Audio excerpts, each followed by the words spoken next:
Durante mais de 10 anos, toda a gente jurou que conhecia a verdade sobre a Lúcia.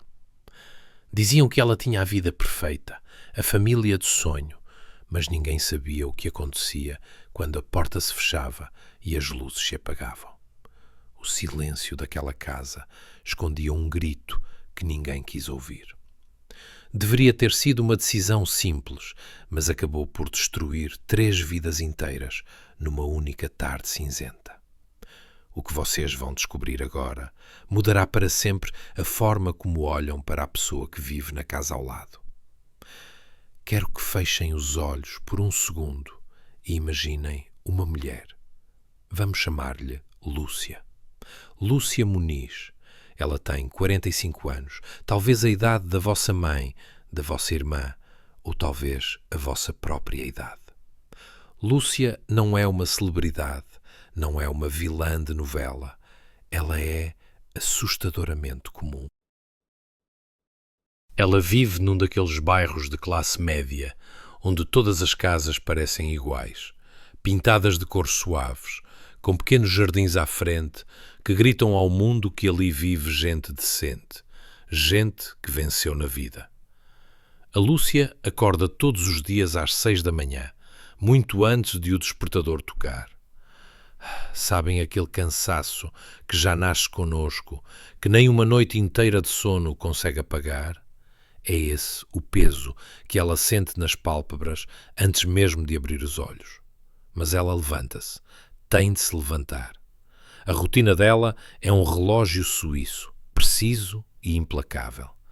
O cheiro do café forte a invadir a cozinha silenciosa é o único luxo que ela se permite, enquanto a casa dorme, enquanto o marido, o Paulo, ressona no quarto ao lado e os 2 filhos adolescentes sonham nos seus quartos desarrumados.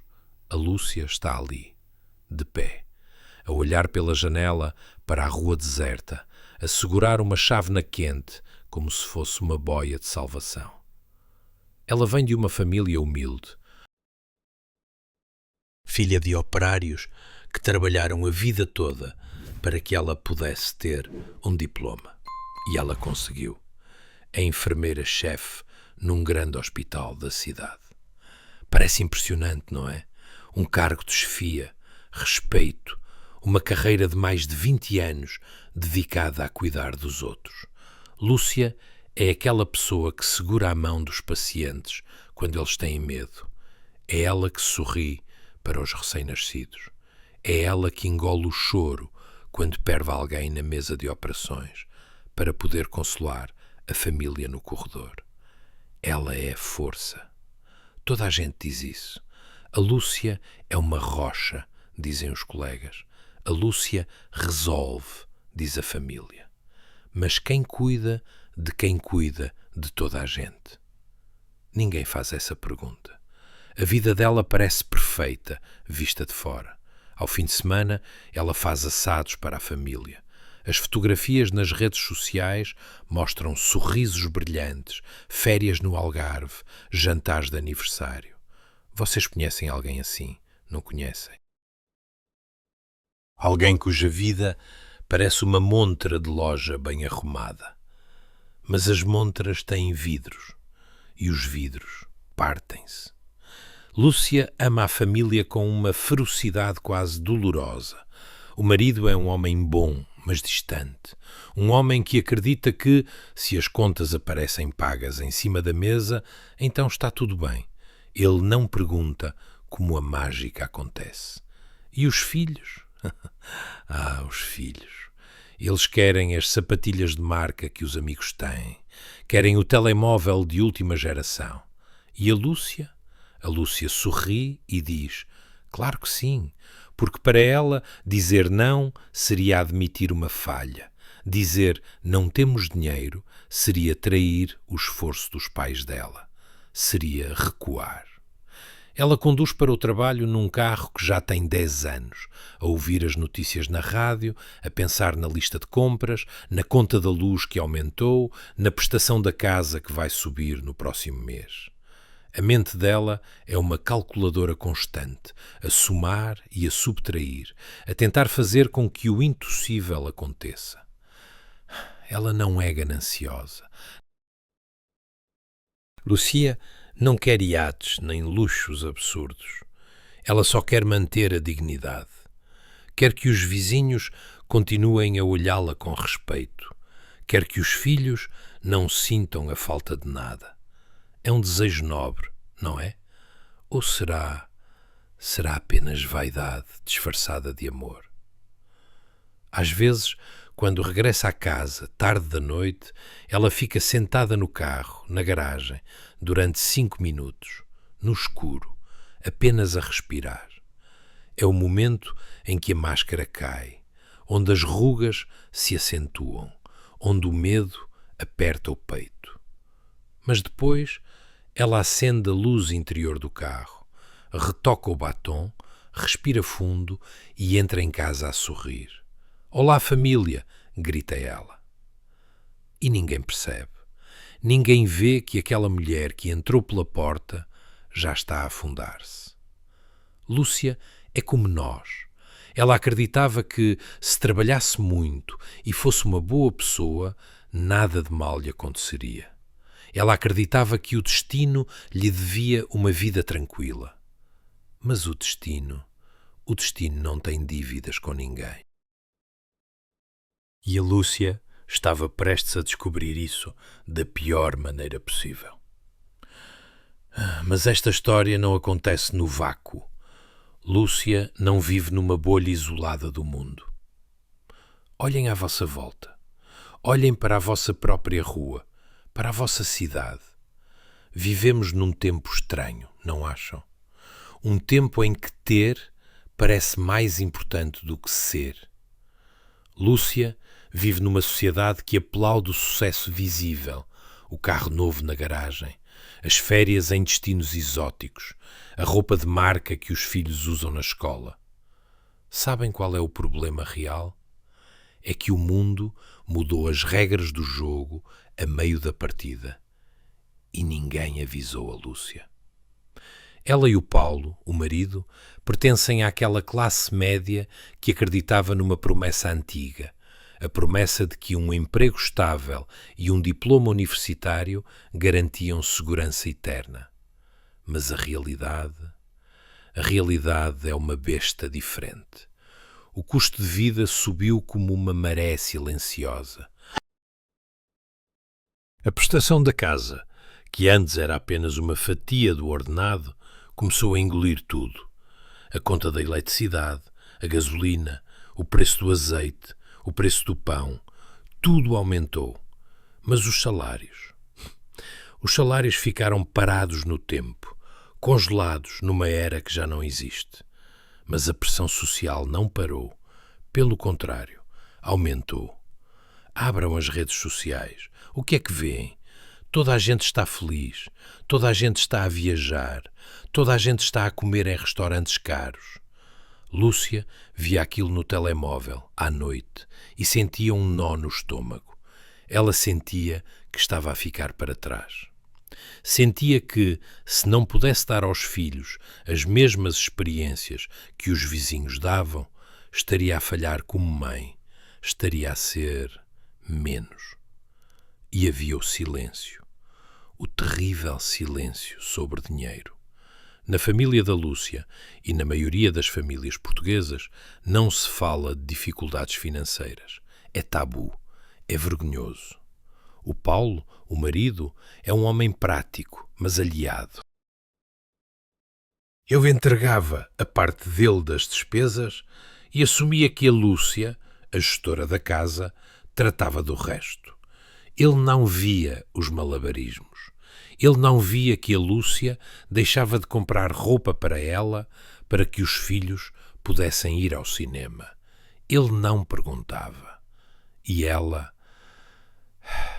não contava. Porquê? Porque a Lúcia foi educada para ser a forte, para não preocupar ninguém. Eu resolvo, pensava ela. É só uma fase má. O sistema também não ajudava. O sistema bancário. tão prestativo, tão amigo. Lembram-se de como era fácil receber um cartão de crédito no correio? Uma carta simpática a dizer: parabéns, Lúcia, tenho um plafond aprovado de 1.000 € para usar como quiser. Dinheiro grátis? Não. Era uma armadilha vestida de oportunidade. Para tapar um buraco no orçamento daquele mês difícil, ela usou o cartão. Pague no próximo mês, prometeu a si mesma. Mas no mês seguinte, o carro avariou. E depois o filho precisou de um computador novo para a escola. E depois o seguro da casa venceu. Era uma tempestade perfeita. De um lado, a pressão para manter as aparências de uma família de sucesso. Do outro, um rendimento que encolhia a cada dia que passava. E no meio estava a Lúcia, sozinha, a tentar segurar as paredes da casa com as próprias mãos para que o teto não desabasse sobre a cabeça dos filhos. Ela olhava para os colegas no hospital. Pareciam todos tão bem, tão tranquilos. Será que só ela é que estava a afogar-se? Será que o problema era ela? Essa dúvida corroía-a por dentro. Ela não sabia que o colega do lado também não dormia, que a vizinha da frente também devia ao banco. Ninguém fala, todos sorriem, todos fingem. Lúcia tornou-se vítima da felicidade de fachada. Aquela felicidade que brilha por fora, mas que por dentro é feita de ansiedade e de contas por pagar. Ela não queria luxo, ela queria pertença. Ela queria que os filhos não se sentissem inferiores. É um crime querer o melhor para quem amamos? É um pecado querer proteger a inocência dos nossos filhos contra a dureza do mundo? Talvez seja. Talvez o orgulho seja o pecado original da classe média. E a Lúcia tinha muito orgulho. Orgulho suficiente para cavar a sua própria sepultura, metro a metro, em silêncio absoluto. O desastre nunca chega com estrondo. Não há trovões, não há música de suspense. O desastre chega em bicos de pés. Chega num envelope branco, normal, misturado com a publicidade do supermercado. Lúcia chegou a casa numa terça-feira qualquer. O sol brilhava lá fora.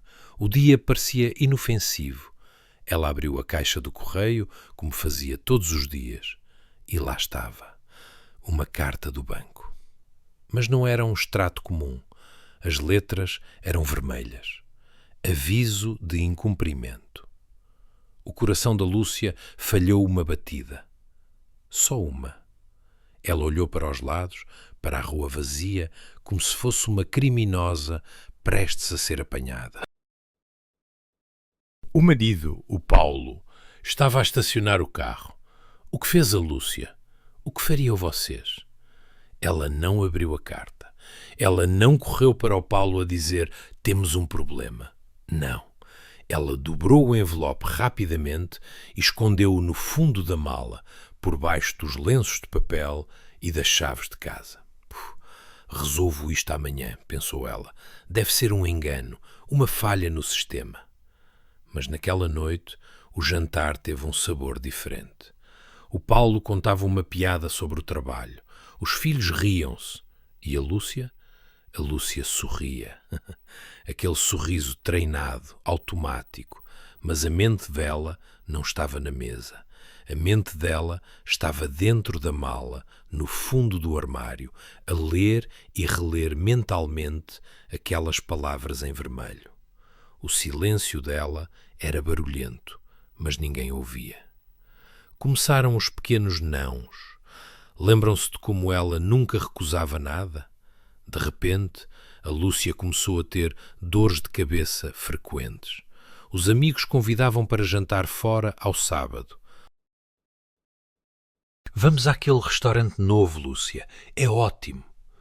E a Lúcia, que adorava socializar, respondia: hoje não posso. Estou exausta do turno. Mentira. Ela Ela não estava cansada. Ela estava apavorada. Ela tinha feito as contas mentalmente e sabia que, se pagasse aquele jantar, não teria dinheiro para o passe do autocarro do filho na segunda-feira.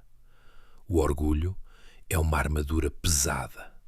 Lúcia preferia fingir doença a admitir falta de dinheiro. Depois veio o episódio do supermercado. Aquele momento que todos tememos. O carrinho estava cheio. Coisas básicas: leite, pão, fruta, detergente. A fila estava enorme atrás dela. O som do leitor de códigos de barras era hipnótico. Bip, bip, bip. E então, o silêncio. A funcionária olhou para ela com aquela expressão de pena que corta como uma faca. Menina Lúcia, o cartão não passa. Deu recusado. O sangue gelou nas veias dela. O rosto a arder. As pessoas na fila a suspirar de impaciência. Deve ser do chip, disse ela, com a voz a tremer. Tenta outra vez, por favor. Recusado. Outra vez. Lúcia teve de fazer uma escolha ali mesmo. Tirou 2 sacos de compras. Não preciso disto agora, murmurou. Saiu do supermercado a caminhar depressa, a sentir os olhares nas costas, a sentir-se pequena, minúscula. Entrou no carro e chorou. Chorou não pelo leite que deixou para trás, mas porque percebeu que o chão estava a fugir-lhe dos pés. E foi aí que ela tomou a primeira decisão fatal. Sentada no carro, com o telemóvel na mão, apareceu um anúncio. Crédito rápido, sem perguntas, dinheiro na conta em 24 horas. Parecia um milagre, parecia a mão de Deus a estender-se para ela. Era tão fácil, bastavam alguns cliques, não precisava de falar com ninguém, não precisava de ver a cara de reprovação de um gestor de conta. Era anónimo, era rápido, eram apenas 500 euros. É só para tapar este buraco, disse ela para o espelho retrovisor. No próximo mês eu devolvo. Ela clicou em aceitar. O alívio foi imediato, como uma droga. O dinheiro caiu na conta. Ela pagou o supermercado, comprou um presente para o aniversário da sobrinha. A vida voltou ao normal. O Paulo nunca soube. Os filhos nunca souberam. Mas a Lúcia deixou de dormir. Acordava às 3 da manhã todas as noites, com o peito apertado. Olhava para o teto escuro e fazia somas imaginárias. Ela sabia. Uma parte dela sabia que tinha acabado de vender a alma. Mas era mais fácil lidar com a insônia do que lidar com a verdade. Os sinais estavam todos lá. As roupas que ela deixou de comprar, o café que deixou de tomar na rua, a forma como ela desligava a televisão quando davam notícias sobre a crise económica. Ela estava a construir um castelo de cartas durante um vendaval. E o vento estava apenas a começar a soprar. Ela achava que tinha o controlo. Pobre Lúcia. Ela não percebia que já não era a condutora da sua própria vida. Ela era apenas uma passageira num comboio desenfreado em direção ao abismo. E o pior é que ela continuava a sorrir. A queda não é uma linha reta, é uma escada em caracol, escura e fria, que desce para o inferno. E a Lúcia desceu cada degrau, um por um, com os olhos bem abertos, mas incapaz de parar as pernas. Fase 1. A bola de neve. O primeiro empréstimo venceu 30 dias depois. Relembram-se? Ela achava que ia conseguir pagar, mas o salário já tinha sido engolido pelas contas normais. O que ela fez? O impensável. Fez um segundo empréstimo para pagar o primeiro. É a lógica do desesperado. Tapar um buraco com terra tirada de um buraco ainda maior. Desta vez pediu 1000 euros. sentiu um alívio momentâneo, como uma lufada de ar fresco, antes de voltar a afundar a cabeça na água. É a última vez, prometeu ao espelho da casa de banho. A última vez. Como se o vício do dinheiro fácil tivesse cura rápida. Fase 2. A venda da alma. 2 meses depois, as prestações acumulavam-se. O telefone começou a tocar. Números desconhecidos. Cobradores com vozes metálicas e educadas. Lúcia precisava de dinheiro vivo, rápido. Era uma terça-feira chuvosa. Ela disse ao trabalho que ia almoçar fora. Conduziu até ao outro lado da cidade, longe dos olhares conhecidos. Entrou numa daquelas lojas com grades nas janelas. Compre o ouro. O cheiro a mofo e a cigarros velhos. Ela tirou do dedo o anel que a avó lhe dera no leito de morte, o único bem de valor real que possuía. O homem, atrás do balcão, nem olhou para a cara dela. Pesou o ouro como se fosse carne. 200 euros, disse ele. Lúcia aceitou. Saiu dali a sentir-se suja. A mão parecia leve demais sem o anel. Ela tinha acabado de vender a sua história por tuta e meia. Fase 3. A mentira conjugal. O Paulo percebeu que havia dinheiro novo em casa. Viu compras melhores no frigorífico. Viu a Lúcia a pagar a excursão da filha sem reclamar. Recebeste algum aumento? Perguntou ele, inocente, enquanto jantavam. O tempo parou. O som dos garfos nos pratos parecia ensurdecedor. Lúcia olhou para o marido, o homem com quem partilhava a cama há 20 anos. E mentiu. Olhou nos olhos e mentiu com uma facilidade assustadora. Foi um bónus de produtividade, amor. O hospital reconheceu o meu esforço. Ele sorriu. Deu-lhe um beijo na testa. Tu mereces, Lúcia. Aquele beijo queimou a pele dela. Ela estava a construir um muro de mentiras, tijolo por tijolo, isolando-se dentro da sua própria casa. Fase 4. O corpo grita. A mente mente, mas o corpo diz sempre a verdade. Lúcia começou a perder peso. As fardas de enfermeira ficavam largas. O cabelo caía aos montes no duche. Tinha tonturas a meio dos turnos. Os colegas perguntavam: estás bem, Lúcia? Estás pálida? Ela sorria aquele sorriso amarelo e dizia: é só cansaço. A idade não perdoa. À noite, trancava-se na casa de banho e tinha ataques de pânico silenciosos. O coração batia tão depressa que ela achava que ia explodir. Ela estava a morrer por dentro, consumida pela ansiedade de ser descoberta. Cada vez que o telemóvel tocava, ela saltava de susto. Fase 5. A linha vermelha. E então chegou o dia fatal. Aquele dia que ela nunca esqueceria. Faltavam 3 dias para o fim do mês e ela não tinha 1 cêntimo para pôr gasolina no carro para ir trabalhar. Estava no gabinete da administração do hospital, sozinha, à espera de assinar uns papéis. A secretária tinha saído. Em cima da mesa estava a caixa da pequena tesouraria, entreaberta. Via-se o canto de uma nota de 50 euros. O silêncio no corredor era absoluto. O diabo sussurrou-lhe ao ouvido: ninguém vai dar falta. Tu devolves amanhã. A mão dela moveu-se sozinha, como se não lhe pertencesse. O suor frio escorria pelas costas. Os dedos tocaram na nota. O papel era áspero. Ela puxou. Meteu no bolso da farda. O coração parecia um tambor de guerra. Saiu do gabinete a caminhar depressa, sem olhar para trás. Tinha acabado de cruzar a linha final.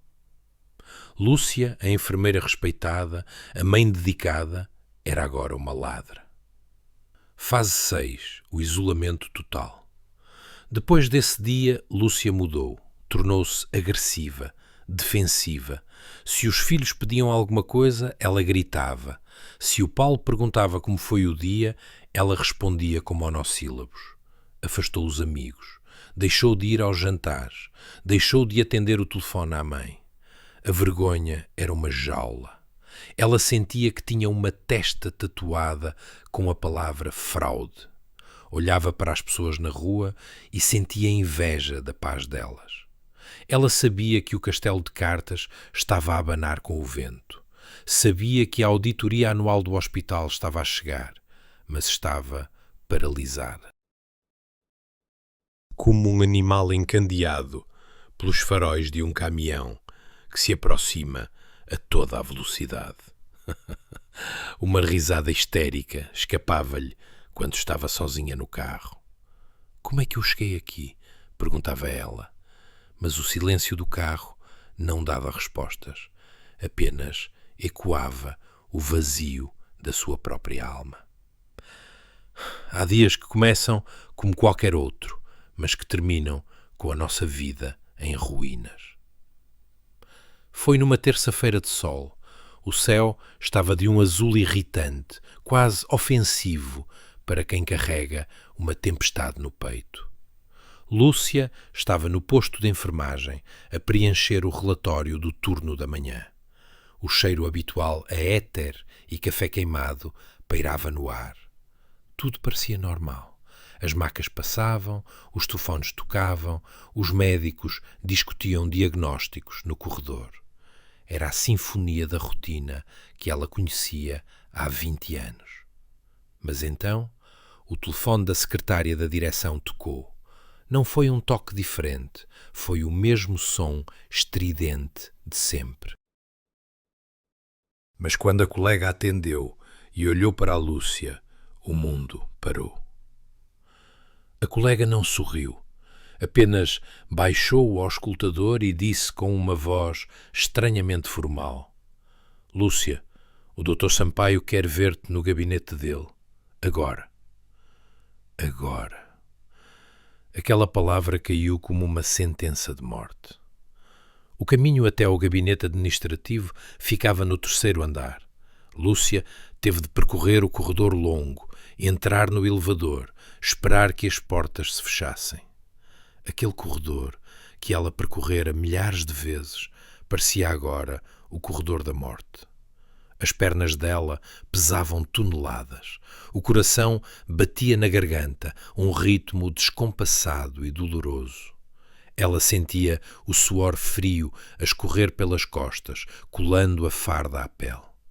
A cada passo, a mente dela gritava: foge, sai daqui, inventa uma desculpa. Mas o corpo continuava a andar, arrastado por uma força invisível em direção ao abismo. Ela chegou à porta de carvalho escuro. A placa dourada dizia: Diretor Clínico. Lúcia levantou a mão para bater. A mão tremia tanto que ela teve de a segurar com a outra para conseguir dar 2 toques secos na madeira. Entre, disse uma voz lá de dentro. Não era uma voz zangada, era uma voz cansada. Lúcia abriu a porta. O ar-condicionado estava ligado no máximo. O frio bateu-lhe na cara como um estalo. O Dr. Sampaio não estava sozinho. Ao lado dele, de pé, estava a auditora financeira, uma mulher jovem, de óculos, que segurava uma pasta preta contra o peito. E no canto da sala, sentado numa cadeira de visitas, estava o chefe da segurança. O silêncio na sala era absoluto. Ouvia-se apenas o zumbido do computador e a respiração curta da Lúcia. O Dr. Sampaio, um homem que conhecia a Lúcia desde que ela era estagiária, não conseguiu olhá-la nos olhos. Ele fixou o olhar num ponto vago na mesa. Senta-te, Lúcia, disse ele. A voz dele falhou ligeiramente. Ela sentou-se na ponta da cadeira.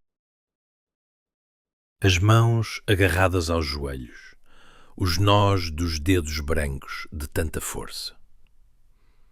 Ela queria falar. Queria perguntar o que se passava, mas a voz tinha desaparecido. A garganta estava seca como o deserto. A auditora colocou uma folha de papel em cima da mesa, um simples papel branco com colunas de números e datas sublinhadas a marcador amarelo. O som do papel a deslizar pela madeira polida foi o som mais alto do mundo naquele momento. Detectamos irregularidades graves nos fundos da pequena tesouraria e no estoque de farmácia, Lúcia, disse a auditora. A voz dela era clínica, sem emoção. Faltam registros e há imagens das câmaras de segurança do dia 23. Lúcia olhou para o papel. As letras dançavam à frente dos olhos dela. Ela não precisava de ler. Ela sabia exatamente o que estava ali. Cada erro, cada desvio, cada mentira. O momento da verdade tinha chegado. Não havia mais para onde fugir. O castelo de cartas, construído com tanto esforço e sofrimento, tinha desabado. O Dr. Sampaio finalmente levantou os olhos. Eram olhos tristes, olhos de desilusão profunda. Porquê, Lúcia? Perguntou ele num sussurro. Tu eras a minha melhor enfermeira. Porquê? Essa pergunta doeu mais do que qualquer grito ou insulto. As lágrimas começaram a escorrer pelo rosto da Lúcia, silenciosas e quentes. Ela tentou abrir a boca para explicar, para falar da prestação da casa, das dívidas, do medo, do desespero de manter a família à tona. Mas nada saiu. Apenas um soluço estrangulado. O que poderia ela dizer? Que roubou porque amava a família? Que cometeu um crime para manter a imagem de perfeição? Naquele gabinete frio, qualquer explicação soaria ridícula. Tivemos de chamar as autoridades, disse o diretor, desviando o olhar novamente.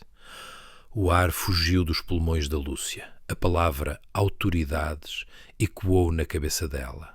Polícia, algemas, tribunal, os vizinhos, o marido.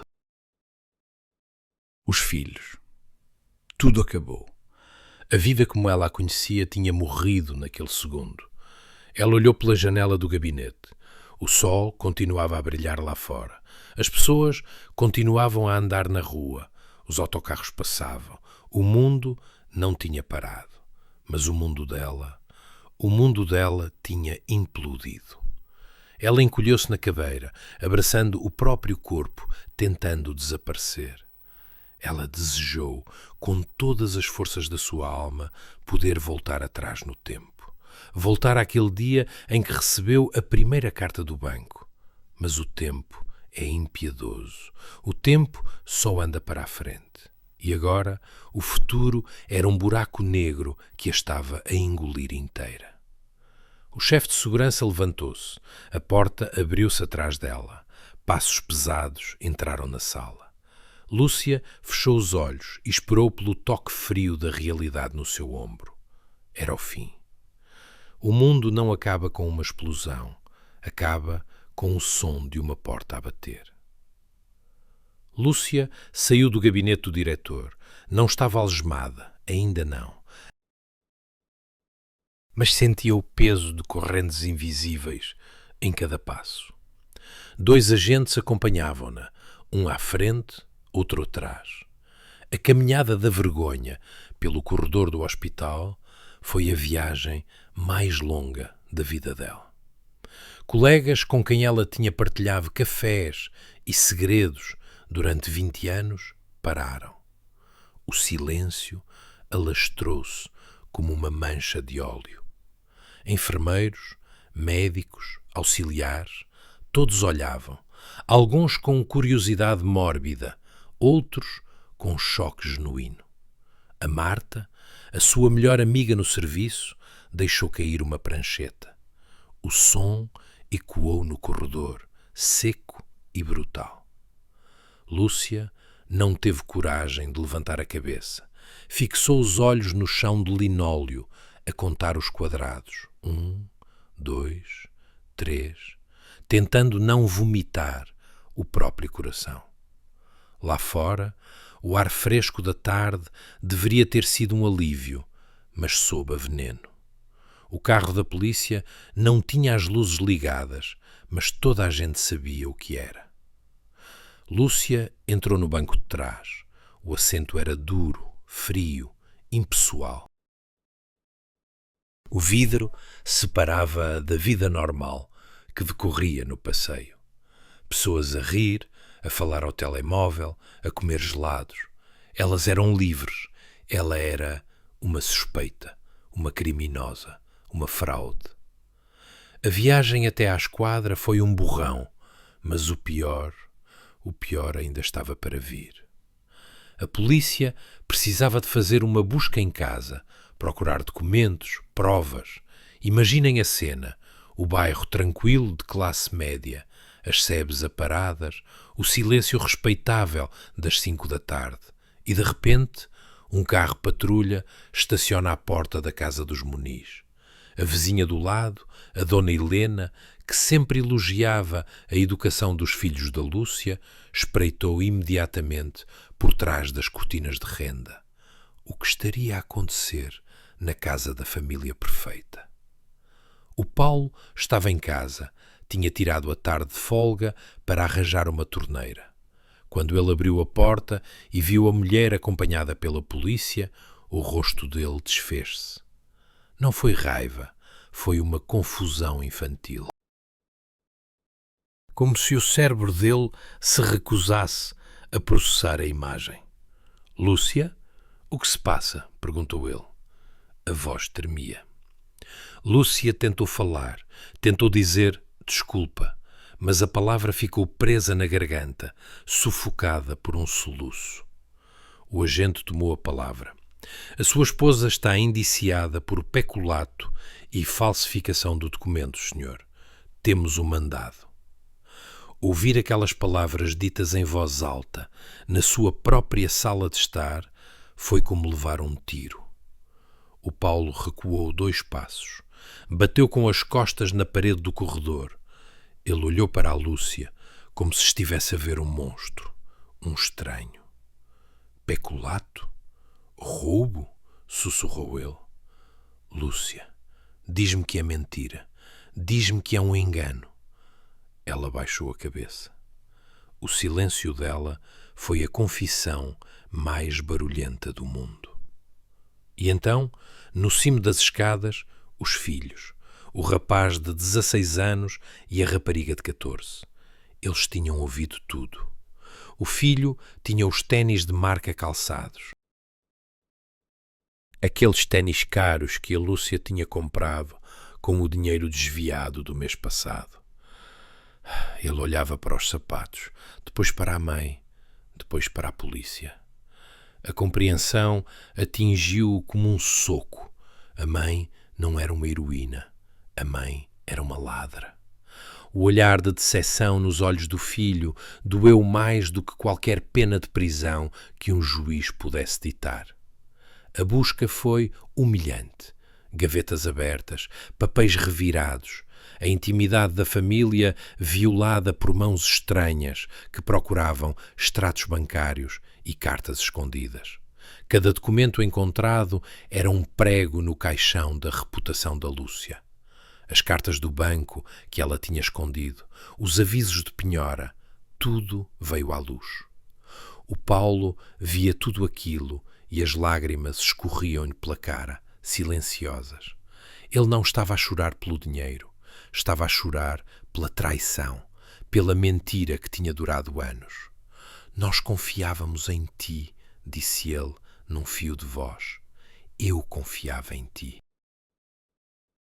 Quando a polícia a levou para a esquadra, para o primeiro interrogatório formal, Lúcia olhou para trás uma última vez. A porta da sua casa, o seu castelo, fechou-se. Mas ela sabia que nunca mais voltaria a abrir-se da mesma maneira. O lar tinha-se transformado num cenário de crime. A família tinha-se transformado em vítimas. E ela estava sozinha, despida de toda a dignidade.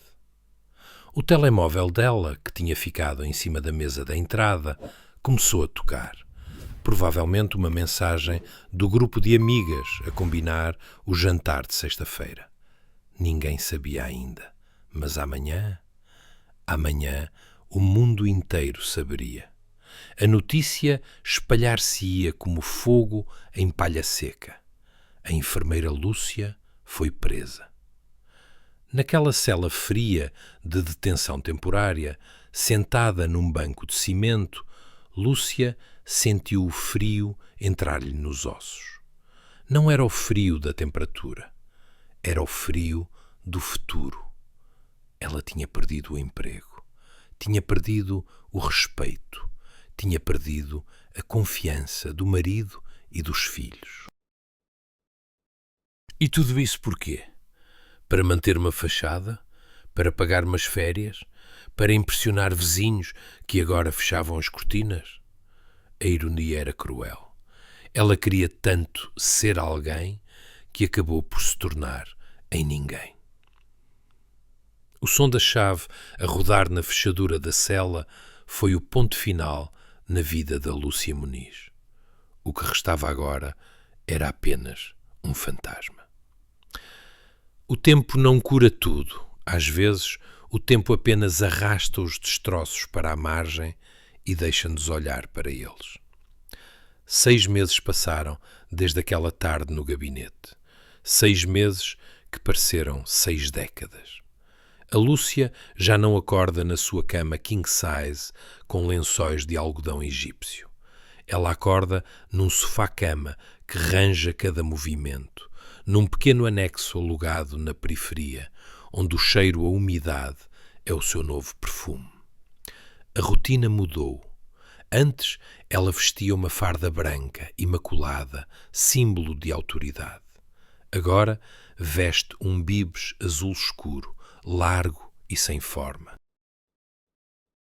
Lúcia, a enfermeira-chefe que salvava vidas, agora limpa escritórios num prédio empresarial do outro lado da cidade. Ela sai de casa antes do sol nascer, não para evitar o trânsito, mas para evitar os olhares. Ela caminha de cabeça baixa, com um lenço a cobrir parte do rosto, como se fosse uma fugitiva. O medo de encontrar alguém conhecido é o seu companheiro constante. O trabalho é duro. As costas, habituadas a estar direitas e orgulhosas, agora dobram-se para esfregar rodapés e despejar caixotes do lixo. As mãos, que antes seguravam bisturis e faziam curativos delicados, agora estão ásperas, queimadas pela lixívia e pelos desinfetantes baratos. Mas sabem o que é mais doloroso? Não é o esforço físico, é a invisibilidade. Quando ela era enfermeira, as pessoas olhavam-na nos olhos, diziam "Bom dia, senhora enfermeira", pediam conselhos. Agora os executivos passam por ela nos corredores como se ela fosse parte da mobília. Ninguém diz "Bom dia". Ninguém vê a mulher que está ali. Ela tornou-se um fantasma de carne e osso. Uma sombra que limpa a sujidade dos outros enquanto tenta limpar a sua própria alma. À hora de almoço, ela senta-se num banco de jardim isolado, come uma sandes que trouxe de casa. Observa as pessoas a passar, vê mães com filhos, vê casais de mãos dadas e lembra-se. Lembra-se dos almoços de domingo com o Paulo e os miúdos, do cheiro do assado, das gargalhadas. Aquilo parece ter acontecido noutra vida, noutra galáxia. O Paulo pediu o divórcio. Não houve gritos, não houve discussões violentas, houve apenas cansaço. Ele disse que não conseguia viver com a mentira, que olhava para ela e não sabia quem ela era. O tribunal decretou que ela podia ver os filhos aos fins de semana, sob supervisão, até ao julgamento final. Os filhos? O mais velho recusa-se a vê-la, diz que tem vergonha. A mais nova vai, mas fica sentada no sofá, a olhar para o telemóvel, sem dizer uma palavra. Lúcia tenta puxar conversa. Como vai a escola? Pergunta ela, com a voz a tremer. A filha encolhe os ombros. Bem. E o silêncio volta a cair, pesado como chumbo. Lúcia vive com o estigma da criminosa. O processo judicial avança lentamente, como uma tartaruga cruel. O advogado, um defensor oficioso que mal sabe o nome dela, diz-lhe para se preparar para o pior. Pena suspensa, talvez, mas a indenização ao hospital vai ser pesada. Indenização. Com que dinheiro? Ela conta os cêntimos para comprar pão e leite. A noite é a pior parte. No silêncio daquele quarto alugado, as memórias atacam. Ela pensa em todas as pequenas decisões que a trouxeram até aqui. Aquele primeiro cartão de crédito, aquele jantar caro que não devia ter pago, aquele vestido para o casamento da prima. Coisas, apenas coisas, trapos e plástico que ela trocou pela sua dignidade. Ela olha para as paredes nuas e percebe a ironia suprema. Agora que não tem nada, ela vê tudo com uma clareza assustadora. Ela tentou ir à igreja no domingo passado, procurar algum consolo. Sentou-se na última fila. Mas quando o padre falou sobre verdade e perdão, ela sentiu-se a arder. Saiu a meio da missa, a correr, com as lágrimas a cegarem a visão. Ela não se consegue perdoar.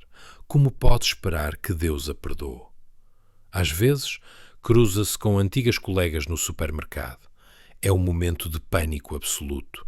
O coração dispara. Ela vira o carrinho bruscamente para o corredor das conservas. Esconde-se atrás de uma pilha de caixas de cartão.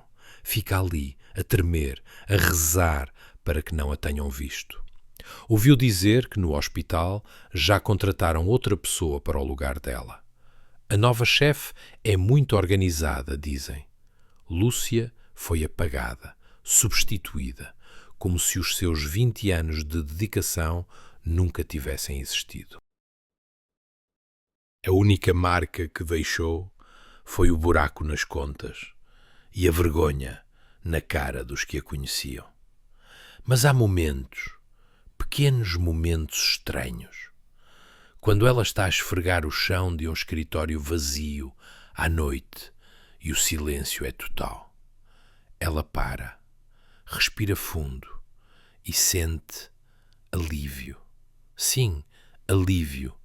É um sentimento bizarro, quase proibido, mas a verdade é que ela já não tem de fingir, já não tem de manter a máscara, já não tem de inventar desculpas para não ter dinheiro. A pior coisa que podia acontecer já aconteceu. O fundo do poço tem um chão sólido. E ali, na base da sua ruína, ela não precisa de impressionar ninguém. Ela é apenas a Lúcia, a mulher que errou, a mulher que perdeu tudo, mas que ainda está viva. Um dia encontrou uma moeda de 2 euros no chão da rua. Antigamente ela nem se baixaria para apanhar, mas agora aquela moeda significava um pacote de arroz e 2 latas de atum. O jantar estava garantido. Ela segurou a moeda com força, sentindo o metal frio na palma da mão. Sorriu. Um sorriso triste, fraco, mas verdadeiro. Sobrevivia mais um dia, sussurrou para si mesma. A reconstrução não é um edifício bonito e novo que se ergue do dia para a noite. É uma cabana feita de restos, construída no meio da tempestade. Lúcia está a tentar juntar os pedaços de si mesma, cola barata e fita cola emocional. Ela sabe que nunca mais terá a vida de antes. Aquela Lúcia morreu. A mulher que existe agora é mais dura, mais triste, mas talvez, pela primeira vez em muitos anos, seja real. Sem filtros, sem mentiras. Apenas uma mulher quebrada a tentar encontrar uma razão para se levantar amanhã de manhã. E por agora, isso tem de ser suficiente. O silêncio. Sabem o que é o verdadeiro silêncio? Não é a ausência de barulho, é a ausência de mentiras. Durante anos, a cabeça da Lúcia foi uma feira popular. Um ruído constante de cálculos, de datas de vencimento, de desculpas ensaiadas ao espelho, de medos abafados.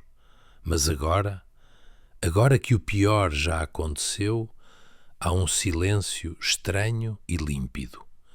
Lúcia olha para o reflexo no vidro da janela do autocarro. Quem é aquela mulher? Aquela cara cansada, sem maquilhagem, com o cabelo apanhado num rabo de cavalo prático. Aquela não é a enfermeira Lúcia, a mulher forte que resolvia tudo. Aquela é apenas uma mulher, uma humana falível. E por incrível que pareça, ela sente uma ponta de gratidão por ter sido apanhada. É uma ideia louca, não é? Estar grata pela ruína. Mas pensem bem, a mentira é um parasita. Ela alimenta-se da nossa energia, do nosso sono, da nossa alma. Lúcia carregou esse parasita durante tanto tempo que se esqueceu de como era respirar sem sentir um peso no peito. Quando a polícia entrou naquela sala, quando a verdade foi exposta como uma ferida aberta, o parasita morreu. A vergonha entrou, sim. A dor entrou, sim. Mas o peso desapareceu. Ela pergunta-se muitas vezes, porquê? Não porque foi apanhada, mas porque começou. Foi por amor? Ela dizia a si mesma que sim. Dizia que era para os filhos não passarem vergonha na escola, com ténis velhos. Dizia que era para o marido não se sentir um fracassado por não conseguirem pagar as férias. Mas será que era mesmo amor? Ou era vaidade? Talvez o maior pecado da Lúcia não tenha sido o roubo do dinheiro. Foi o roubo da verdade. Ela roubou à família a oportunidade de lidar com a realidade. Ela achou-se no direito de ser a única a carregar o fardo, como se fosse uma mártir silenciosa. Isso não é amor. Isso é orgulho. Um orgulho desmedido e arrogante que diz: eu consigo sozinha. Eu não preciso de ajuda. Eu sou a salvadora. E o preço desse orgulho? O preço foi a confiança. Dinheiro a gente recupera. Trabalha-se, poupa-se, paga-se. Mas a confiança? A confiança é um vaso de cristal antigo. Quando cai ao chão e se parte em 1000 pedaços, podemos tentar colar. Podemos usar a melhor cola do mundo, mas as rachadelas vão estar lá para sempre. Se passarmos o dedo, vamos sentir o relevo da cicatriz. O Paulo nunca mais vai olhar para ela da mesma maneira. Os filhos nunca mais vão acreditar cegamente na palavra da mãe. Essa inocência perdida é a verdadeira dívida que a Lúcia nunca conseguirá pagar. Ela pensa na sociedade que a empurrou para isto. O mundo moderno. Essa máquina trituradora que nos diz 24 horas por dia que somos o que temos. Se não temos o carro novo, falhamos. Se não temos a casa pintada de fresco, falhamos. Lúcia caiu nessa armadilha como um passarinho. Acreditou que a sua dignidade estava ligada ao seu saldo bancário ou à marca da sua mala. Que tolice! Que ilusão macabra!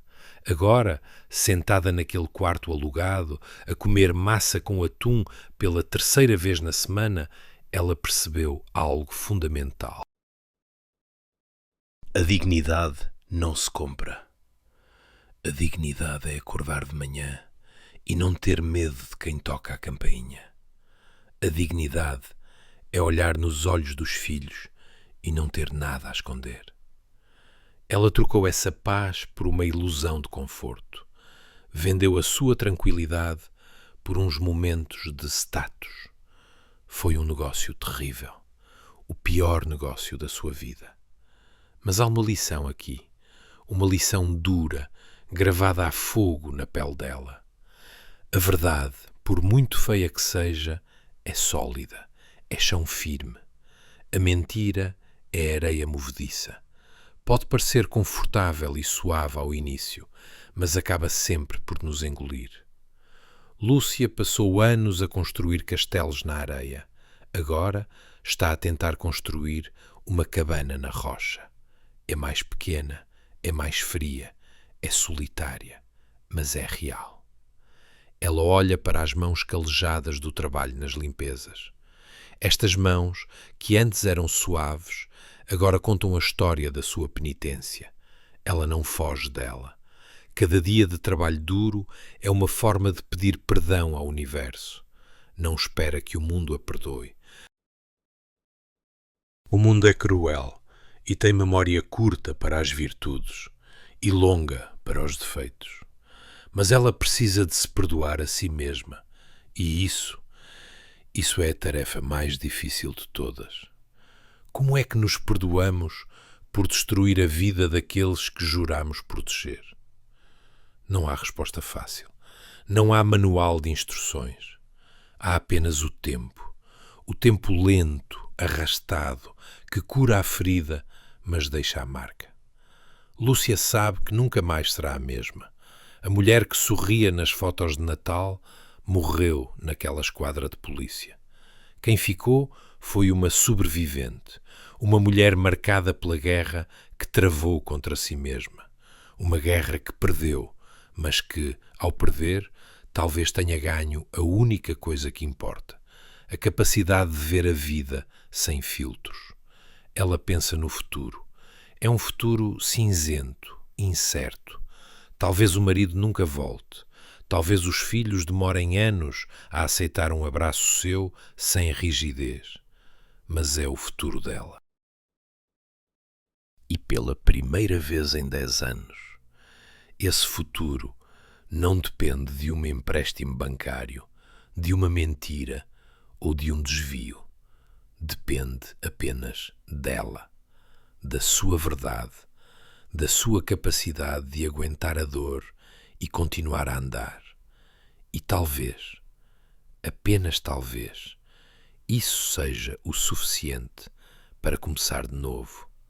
Não do zero, porque ninguém começa do zero quando carrega tanta bagagem, mas começar de onde está, do fundo do poço, olhando para cima, onde se vê um pedacinho de céu azul, muito longe, mas ainda visível. E enquanto houver esse pedacinho de céu, há uma razão para continuar a respirar. A Lúcia respira, e no silêncio do seu quarto vazio, essa respiração é o som da sua nova realidade, crua, dolorosa, mas absolutamente verdadeira. Esta história não é sobre a Lúcia. Nunca foi apenas sobre ela. Se acham que isto é um caso isolado, uma maçã podre no cesto da sociedade, então não têm prestado atenção. A Lúcia é apenas um nome. O rosto numa fotografia de jornal que amanhã servirá para embrulhar peixe. Mas a realidade dela vive em cada rua, em cada prédio, em cada caixa de correio deste país. Olhem à vossa volta. Olhem para o vosso vizinho do lado. Aquele que sai de manhã com o fato impecável e a pasta de cabedal. Aquele que troca de carro a cada 3 anos. Vocês invejam-no? Acham que ele tem a vida resolvida? Talvez tenha. Ou talvez ele esteja, neste preciso segundo, a tomar um comprimido para a ansiedade, porque o banco ligou a ameaçar penhorar o apartamento. Nós não sabemos. Nós nunca sabemos. Vivemos na era da grande ilusão. Construímos palcos iluminados nas redes sociais, onde todos somos vencedores, todos somos felizes, todos comemos pratos gourmet. Mas nos bastidores, Nos bastidores há bolor nas paredes e contas por pagar escondidas nas gavetas. A Lúcia cometeu um crime, sim, mas o pecado original dela foi querer pertencer. Foi ter medo de ser menos. E quem, entre nós, pode atirar a primeira pedra e dizer que nunca sentiu esse medo? O medo de não ser suficiente. O medo de que os nossos filhos nos vejam como fracassados. A tragédia da Lúcia é a tragédia da classe média moderna. Uma classe que foi ensinada a acreditar que se estudasse e trabalhasse teria segurança. Segurança. Que palavra engraçada nos dias de hoje. A verdade é que a maioria de nós vive a um mês de distância da ruína. Um acidente, um divórcio, uma doença inesperada, uma demissão. É só isso que basta. O castelo de cartas cai com um simples sopro. Nós caminhamos sobre uma corda bamba, suspensos sobre um abismo, e fingimos que estamos a dançar em terra firme. A Lúcia caiu, mas quantos de nós estão apenas a oscilar, a tentar manter o equilíbrio com sorrisos falsos e cartões de crédito estourados? O silêncio é o cúmplice. Falamos de tudo. Falamos de política, de futebol, de sexo, do tempo. Mas não falamos de dinheiro. Não falamos de dívidas. É o último tabu. É vergonhoso admitir que não conseguimos chegar ao fim do mês. Então, sofremos sozinhos, no escuro, como a Lúcia sofreu. Se ela tivesse falado, se ela tivesse tido a coragem de dizer ao marido: não temos dinheiro, a história teria sido diferente? Talvez. Mas a sociedade ensinou-a que a pobreza é uma falha de caráter, que não ter dinheiro é culpa nossa. Isso é mentira. Às vezes, a matemática da vida é cruel e não bate certo, por muito que nos esforcemos. Esta história podia ter acontecido em Lisboa, no Porto, em Paris ou em Nova Iorque. A geografia da desesperança não tem fronteiras. Os bancos são iguais em todo o lado. A pressão para consumir é uma língua universal. Compra agora, paga depois. Tu mereces, ser feliz. Slogans, armadilhas de mel para moscas cansadas. A Lúcia queria dar aos filhos o que ela não teve. É um instinto nobre, distorcido por um mundo que valoriza o ter acima do ser. E o que aprendemos com isto? Que devemos julgar a Lúcia? Apontar o dedo e dizer criminosa? É fácil julgar quando estamos sentados no sofá, mas a linha que separa a cidadã respeitável da mulher desesperada é muito mais fina do que imaginamos. É uma linha desenhada na areia. Uma maré cheia de azar pode apagá-la num instante. Lúcia não é um monstro. Lúcia é um aviso, um sinal de neon vermelho a piscar na autoestrada da nossa indiferença. Ela mostra-nos o que acontece quando deixamos que as aparências governem a nossa vida, quando permitimos que o que os outros vão pensar seja mais importante do que a nossa paz de espírito. Quantas Lúcias cruzam convosco no metro? A mulher que está a ler um livro, mas que na verdade está a fazer contas mentais para ver se consegue pagar a luz. O homem que ri alto ao telemóvel, mas que tem o estômago a arder de úlceras nervosas. Somos todos atores numa peça que não escrevemos. A diferença é que alguns de nós, como a Lúcia, esqueceram-se de que era apenas um papel e acharam que a máscara era a própria cara. A verdadeira tragédia não é a prisão. A verdadeira tragédia é a solidão que levou até lá. É a incapacidade de pedir ajuda. É o orgulho tóxico que nos impede de dizer: estou a afundar-me. Se há uma mensagem aqui, é esta: a vulnerabilidade não é fraqueza. A verdade, por muito dura e pobre que seja, é a única coisa que nos pode salvar. Não olhem para a Lúcia com desprezo, olhem com compaixão, porque a história dela é um espelho partido. E se olharem com atenção para os cacos desse espelho, podem ver um reflexo que reconhecem. Um medo que também é vosso. Uma ansiedade que também vos visita às 3 da manhã. A vida muda num segundo. Uma decisão errada, um momento de fraqueza, e tudo o que construímos desaparece. Por isso, sejam gentis, sejam atentos, perguntem aos vossos amigos se estão realmente bem. Porque o sorriso mais brilhante pode estar a esconder o grito mais desesperado. E ninguém, absolutamente ninguém, está imune à queda. A Lúcia somos nós, num dia mau. E isso devia assustar-nos o suficiente para mudarmos a forma como vivemos. Antes que seja tarde demais. Antes que a carta chegue. Antes que a porta se feche. Antes que a luz se apague. Chegamos ao fim desta viagem, mas será que é mesmo o fim? Para a Lúcia é apenas o começo de uma estrada longa e solitária de reconstrução. Mas e para ti?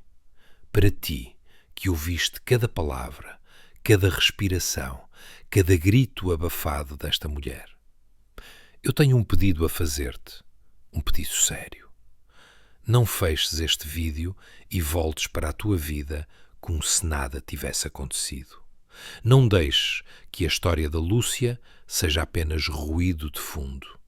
Olha para o lado. Olha para os teus amigos, para a tua família. Tenta ver para além das máscaras, para além dos sorrisos de plástico nas fotografias de perfil. Conheces alguma Lúcia? Ou talvez tu sejas a Lúcia, a lutar em silêncio contra uma maré que te quer afogar. Se for esse o caso, quero que saibas uma coisa: não estás sozinho. A vergonha é um fungo que cresce no escuro, mas morre instantaneamente quando a trazemos para a luz do dia. Por isso, convido-te a descer até à secção de comentários. Não quero julgamentos, não quero críticas fáceis. Este canal não é um tribunal e nós não somos juízes. Quero que partilhes.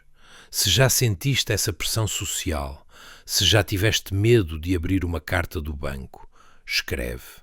Escreve, nem que seja "eu compreendo". Apenas isso. 2 palavras podem salvar alguém que está a ler os comentários e que acha que é o único falhado no mundo. A tua história importa, a tua dor é real. E aqui, neste pequeno canto da internet, nós ouvimos, nós validamos.